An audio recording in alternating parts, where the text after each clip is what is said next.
business we go. We are less than 30 minutes away from the Labor Department's jobs report for the month of March. The economy is expected to have added 205,000 new jobs last month to the economy. The unemployment rate is expected to hold steady at an 8-year low of 4.9%. Today's reading could have an impact on the Federal Reserve's decision to raise interest rates later this year. Joining me right now in a Fox Business exclusive is the president of the Cleveland Federal Reserve, Loretta Mester. Good to see you. Thanks so much for joining us. Thanks for having me. Yeah, really happy to see you, particularly at a time that Cleveland seems to be outpacing the rest of the country when it comes to jobs. And I know that was a difficult feat. That wasn't an easy feat given the manufacturing strength or sort of exposure in Cleveland, mining, manufacturing. Right. Characterize the economy today. Yeah, so we have been transitioning for quite a while from a hard manufacturing-based economy into one that's more eds and meds. Of course, the Cleveland Clinic is, in our district as well as UH Hospital. So, it has been a bit of a, longer run trend, just not this cycle. And of course, the Great Recession, as they call it, of course, took its toll on Cleveland, and the lower oil prices, of course, has hurt sectors. But, the unemployment rate is lower now in our district than it was during the last cycle. So, it's really been coming back, the economy. So what would you attribute that to, other than obviously your efforts to transition? Because that's where the jobs are right now, services. Is that right? Well, services, if you look at its business and professional services have been, one of those shares of jobs over both last year and also during the recovery. That's been a big share of the thing. Health and education has been another big share. Retail and leisure activities. So you're right. It's the service sectors that have shown the biggest share of the employment growth.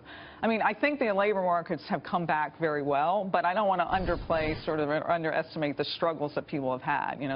There were people that were very, very hurt by the recession, and there's still people struggling to get their jobs back. But a lot of that is longer-term issues that the country is going to have to deal with. There's long-run workforce development issues that I think we need to, really seriously tackle in the country. I don't think that's what monetary policy can do much about at this point. All at a time that we're seeing the global story have a real impact on the domestic story in America. That's why we heard Janet Yellen earlier this week at the New York Economic Club basically talk about this gradualism in terms of raising interest rates. Talk to us about that. Yeah, so I think, my own view is that the economy, what the remarkable thing about the economy is how resilient it's been in the face of, the financial volatility that we saw last year, in the end of last year, beginning of this year, the global weakness globally and abroad, weakness in the last quarter for our own growth.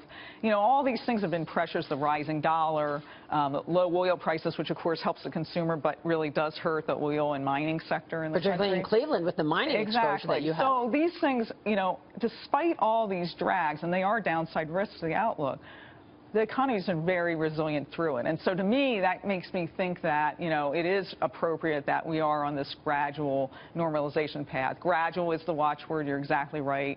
And I think that makes a lot of sense to be gradual, because that'll prevent us from having to be less gradual later on if we delay too long. But when you look back at the last, I don't know, let's call it 6 months or 8 months, and I don't want to be short term because I really do want to look long term.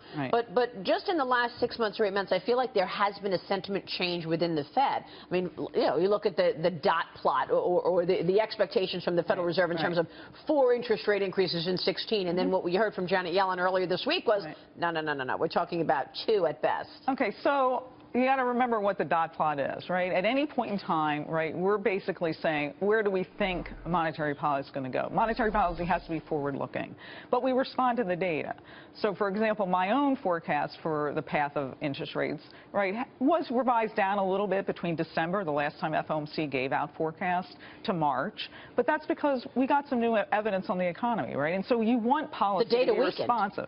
Yeah, we got a slightly slower growth. The fourth quarter was lower than we expected it to be. And so you want the policy path to respond. But remember, that policy path and what we call the summary of economic projections, or the FOMC projections, isn't a commitment and it's not a promise. It's basically, this is what policymakers are anticipating at this point in time, given the evidence we have.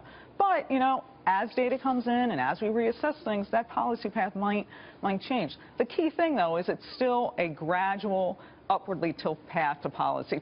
So to my mind, I didn't see it as a big sea change at all. I thought this is exactly the way you want policy to be reacting to the data. And I think it's important that the public sees what our views are. I think that's very important. Which I think is really great. You guys have been much more transparent, so people understand the thinking behind your decisions. Now, you're a voting member of the FOMC, so at this point, given the data that you have, would you be poised to vote for 2 more rate hikes this year? So I can't answer that question yet because we don't have a meeting until April, and I want to see all the data that's coming in.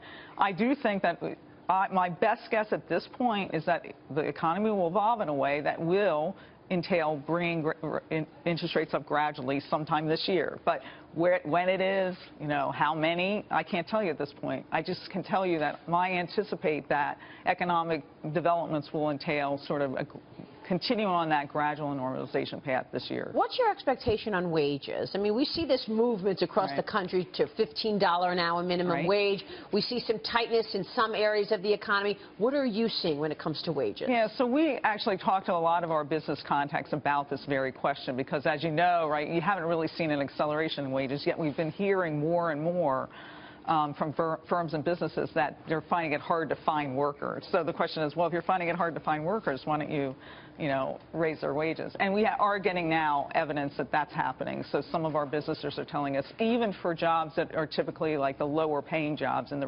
retail sector or tellers, bank tellers, that they've had to raise wages to actually attract workers with the skills they need. So I think it's starting to happen, and I expect that wages will begin to accelerate as we continue to have this solid improvement in labor market.